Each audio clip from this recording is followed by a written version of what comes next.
That's what's up. My name is Dr. Walkie Talkie, and of course, I am the last hope of the common man. You're welcome to Bush Radio with Walkie Talkie. They say the story when we reject, you don't talk to cornerstone, chief cornerstone for another man country. Make I read that for news. Me not notice na me talk am. No, na newspaper I do. One of the year I won't make una vex this afternoon. They say Liberia Election Commission. One of the year Liberia Election Commission honors Nigeria INEC chairman. They honor him. He was honored. They honor who? Yakubu Mahood. Sorry. Yakubu Mamood. I mean, what is his name again? What are they here? They don't honor INEC chairman. Professor Mamood Yakubu Mahood. Sorry. Mamood for Liberia. They say Professor Mamood Yakubu for valuable technical support provided by INEC. Valuable technical support. In the go help Liberia. make I tell them, make we tell Liberia something about this Yakubu going to Liberia to honor them. Make we tell Liberia. Make I leave her for my opponent to undo. Oh, he won't go put salt for their gari. Oh, sorry, Sansa, no be salt. Yakubu Mamood. He won't go put Sansa for their gari. They don't know they won't pick now. Yakubu they pick. We never recover. Oh, Yakubu when we say they do election, he tell us say if we are not satisfied, we should go to court. Election when Yakubu do.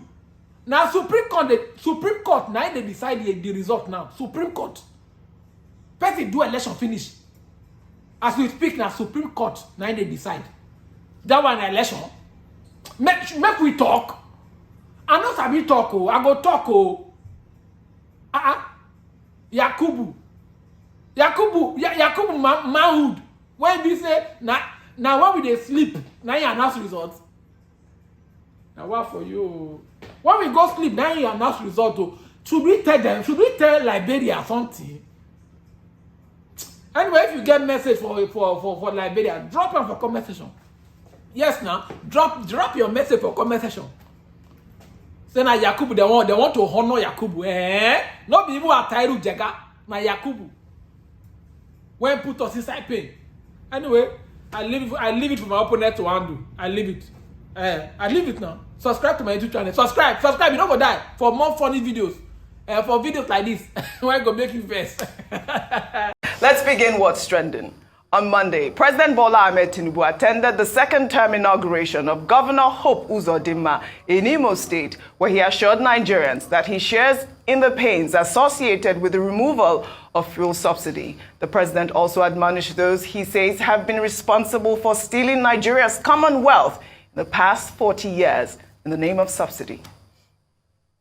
Among you, your families are pregnant people. The day of birth is the day of pain. You go through the labor pain.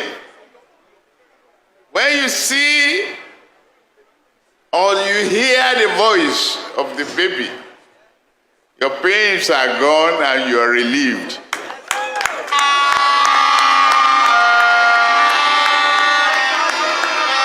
Nigeria is succeed. The last 40 years,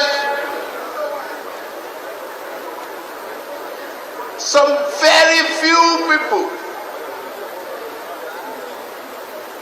were cornering our commonwealth, calling it subsidy.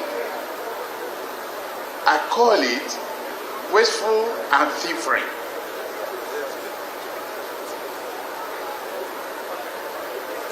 But right now, we are going through the pain. We are sharing that pain. But today, we are inaugurating a man's second term, a renewed hope. That is why I am here. Yes, sir. We love you. Thank you. To guarantee you that hope, that things are looking up. Things are getting better. And it will get greater and better for the common good of the Nigerian public.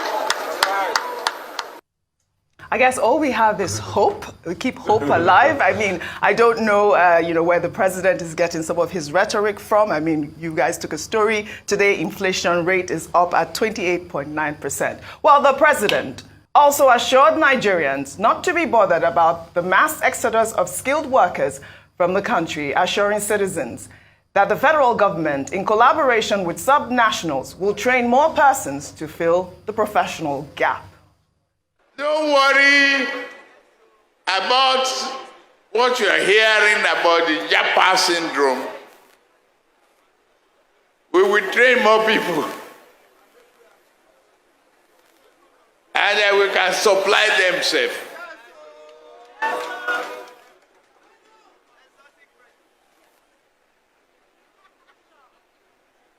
I'm glad we are showing a very united country and moving forward.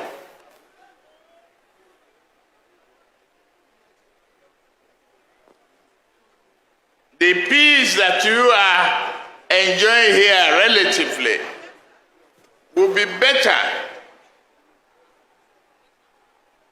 and we will work hard with you to achieve that peace. Before now, every one of us is enveloped with fear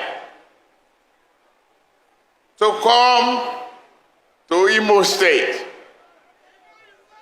Today, Imo is safe, happy, and ready for business. All right, Ayo, a lot of assurances there. I mean, now we are hearing that Imo State is safer. And, he also kind of brought that rhetoric Hope Uzodimma brought on, I believe, during his campaign, where he talked about even training 4,000 youth in Imo State. And he's going to, find a way to give them jobs abroad. This was back in September. Let me just take that video. This is Hope Uzodimma during his campaign rally in September ahead of the governorship election in the state. He had promised to empower 4,000 youth in the state with employment abroad. And by December this year, 4,000 Imo youths will be employed in Europe.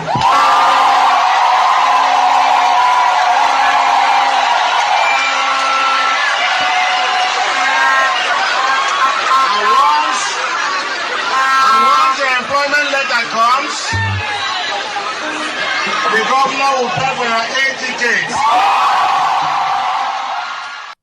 Now, the president and Hope Uzodimma speaking the same language. The president has said, don't worry about the Japa syndrome, that is the mass youth exodus. And now we don't know if those 4,000 people have been sent abroad by Governor Hope Uzodimma. Well, according to the Commissioner of Information in Imo State, when we had him last week, he said we misinterpreted the intentions and the statement made by the governor. He said he meant that he wanted to train 4,000 Imo youths to be employable, such that when they go abroad, they would get jobs. Not that he was going to...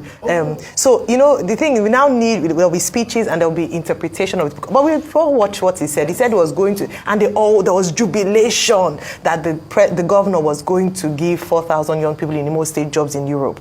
By the way, the president also, by his statement, has also said Nigeria has now introduced a new export material, and that is human. By exporting our people, we train them for the outside world. We keep retraining them so that they can continue to jack back, and not recognizing or admitting the fact that because we are failing the young people in our nation, they have no choice but to leave their homes, to go abroad and work menial jobs in some sense just to make ends meet. And we are proud of that. We shouldn't be.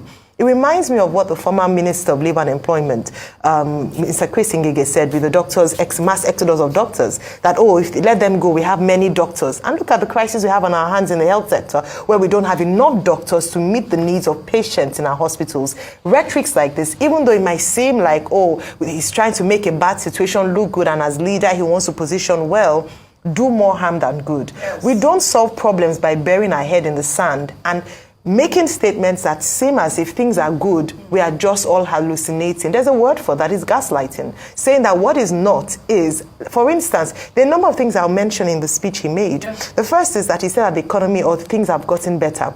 Has the president been briefed on the recent inflation figures? Has he been briefed on the current exchange rate of the naira to the dollar? Has he been briefed on food inflation and the fact that people cannot afford to eat? Has he been briefed on the insecurity situation that happened just in his backyard in Abuja and also across in Benue State, in other parts, in Jos, we were just talking about Jos the other day? Has he been briefed? Because it begs belief as to how he is judging that things are getting better.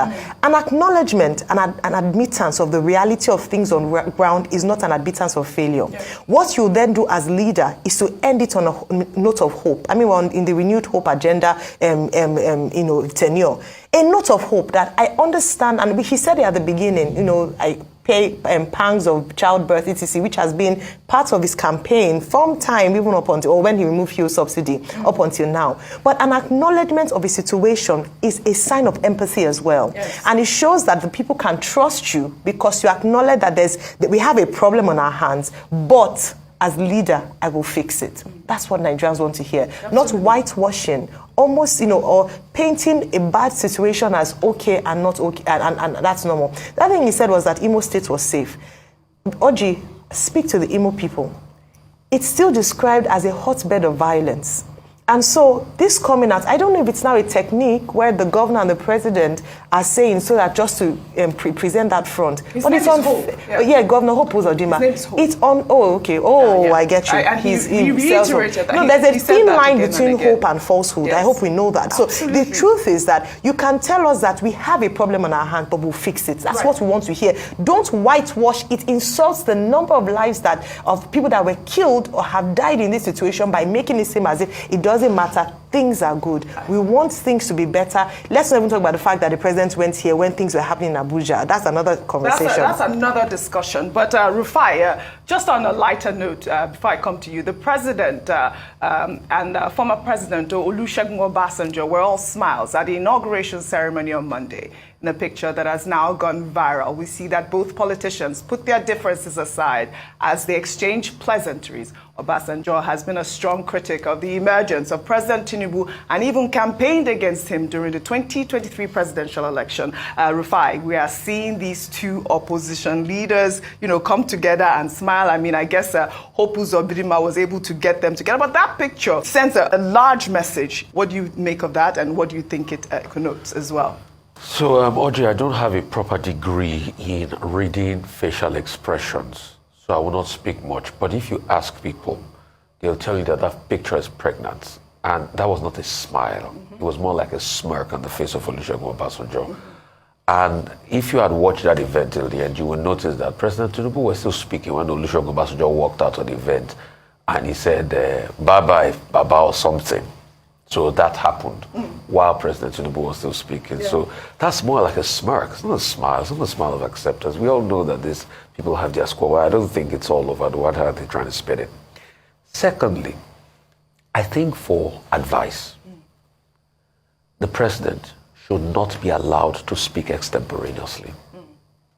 His advisor should always prepare him a script. Because you see, anytime he speaks extemporaneously, he causes a lot of blunder. Just like he did with subsidy removal. Go and read the presidential inaugural speech. There was nowhere subsidy removal was put in that speech. Yeah, remember that. But he spoke extempo at that point, and he announced subsidy removal. That's a cascading effect in the market. Secondly, President Tinubu that is telling the tale of subsidy removal, with due respect, is being hypocritical. President Tinubu wrote an op-ed in 2011 when Goodluck Jonathan was about to remove subsidy. he was part of those that raised an army of those that went on the street to protest against Absolutely. the same that. subsidy removal. Yeah. If he has forgotten, we remember. So him saying some people over the years have been feeding factory subsidy removal, we should ask him, why did he stop subsidy from going that time? That would have been a better time to remove subsidy. And what plans did he put in place to remove subsidy? He said Japa will keep training people. And I laughed, and that's why I say, please, President Tinubu should not be allowed to speak extemporaneously. The question I want to ask is it a good thing that your best talents are leaving your country because your economy is not conducive for them to thrive? I think he missed the point there about Japa. That's why I said they should be writing this thing down for him. What he should have said is that we will make our economy competitive enough for our best brains to live and stay. Nigerian doctors are going to Syria alone for better opportunities. Just next door.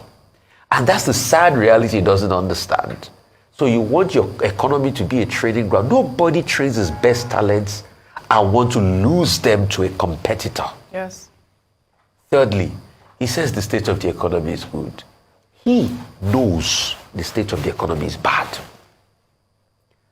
This was the same President Tinubu that in his major hub, Lagos Island, he was going to the mosque and people were screaming, "Ebi Pami." He knows that the state of the economy is at an all-time low in this country. So him saying the state of the economy, and the part that is unforgivable is saying, oh, nothing about those that have been kidnapped. Yes. I know you both have I spoken thought about, you all have when he spoken talked about that. security in Imo, which has not improved, likely if you ask people on ground, I thought he was going to, by extension, say, and for those that are facing the scourge of kidnappers, I will work with you, I'll be your president. Right. So when you look at all of this thing, it's another missed opportunity. And I'd like to ask, I might be wrong, please, I don't know anything. If President Tinubu sees the need to attend Hope Uzodima's second term inauguration, how many governors' inauguration will they attend in the country? Yeah. Because I don't think it was necessary in the first place. Yeah. There were pertinent issues that could be. A governor is a subnational. And for Governor Hope Uzodima, I think he should be more concerned about how to bring investment and foreign investment to his state.